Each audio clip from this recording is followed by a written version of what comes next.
turma do segundo ano, nós aqui com a disciplina de redação.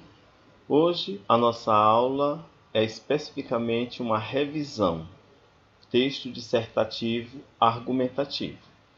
E vou falar também sobre um assunto que vai envolver esse tipo de texto. Então vamos rever. O texto dissertativo argumentativo é aquele que defende um ponto de vista por meio de argumentos e, em alguns casos, proposta de solução. Além de defender o ponto de vista, você pode propor uma solução. As principais características desse tipo de texto é a presença de uma tese, quer dizer, a presença de um ponto de vista. Desenvolvimento com argumentos que comprovem o ponto de vista, uma conclusão em forma de síntese do que você já falou, ou com propostas de solução para os problemas discutidos no texto. E outra característica é o uso da norma padrão da língua portuguesa. Você usar a norma culta. O texto dissertativo argumentativo, ele tem uma estrutura de introdução, argumentação e conclusão. A introdução é o primeiro parágrafo e deve conter a apresentação do tema, O tema que vem lá você vai colocar no primeiro parágrafo, e a explicitação da opinião, da tese. A argumentação, que é o mesmo que desenvolvimento, serão os próximos parágrafos intermediários das dissertações escolares, que são reservados para a comprovação da tese, da opinião apresentada na introdução. Você falou lá na introdução, você vai argumentar nos próximos parágrafos. E a conclusão, que é o último parágrafo. Esse último parágrafo pode ser feito de duas maneiras, em forma de síntese, sintetizando tudo que você comentou no texto, ou pode ser uma proposta de solução para o problema. Então, a estrutura é introdução, argumentação e conclusão. O texto dissertativo, eu escolhi um tema que a gente vai trabalhar. O que é que vocês devem comentar com esse tema? Eu escolhi aqui a violência doméstica.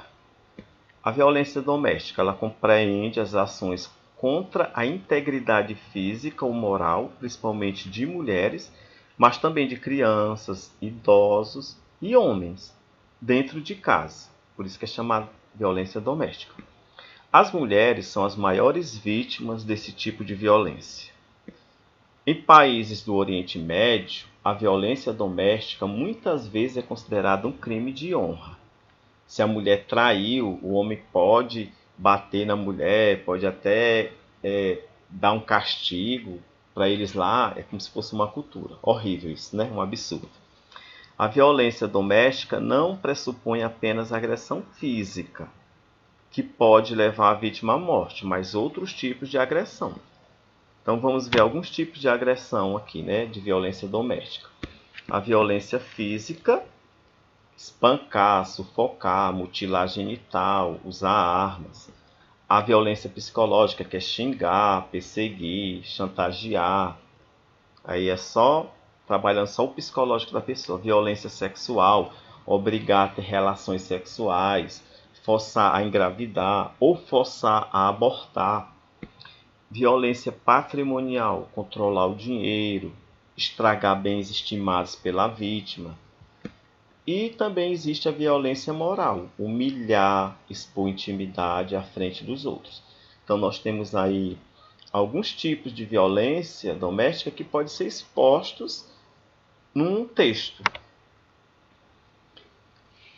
A violência doméstica ela está presente em diferentes classes econômicas. Pode estar na pobre, na classe A, na classe rica e assim por diante. Pode estar entre casais heterossexuais, homossexuais. Em menor número, também há casos de violência doméstica contra homens. Por isso que ela hoje é chamada de violência conjugal. Porque antes se achava que era só contra a mulher, mas existe também a violência contra o homem.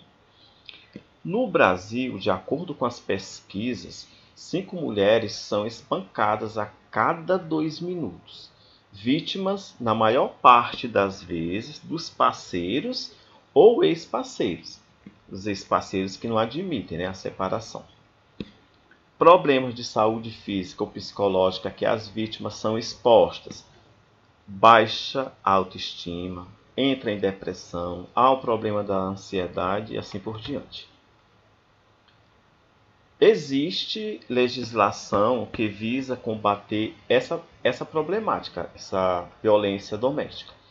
A legislação brasileira conta com a lei número 11.340/2006, conhecida como a Lei Maria da Penha. Essa Lei Maria da Penha, né, gente, é muito falada. A partir dela, ela deu um aprofundamento, assim, uma defesa melhor a favor da mulher. Porque mesmo ainda com essa lei Maria da Penha, a gente ainda sabe que existe muito extermínio de mulheres, né? Então, assim, só dando eu quero dizer bons estudos para vocês, se se preparem para vocês fazerem um bom texto. O texto vai ser sobre essa violência doméstica, então eu dei algumas dicas aí para que vocês fiquem por dentro, né, desse tipo de texto. Violência física, violência psicológica, você pode falar desses tipos de violência que acontece. Então, só relembrando, para a gente finalizar, que a violência doméstica ela compreende ações contra a integridade física ou moral, principalmente de mulheres. Mas pode também, gente, ser de crianças. Acontece muito com os idosos, né? Filhos que maltratam os pais, os avós, etc. Netos que maltratam os avós. E homens também. O caso dos homens é bem menos, mas existe também. Lembrando que as mulheres são as maiores vítimas. Até a próxima aula. Um abração do professor Giovanni.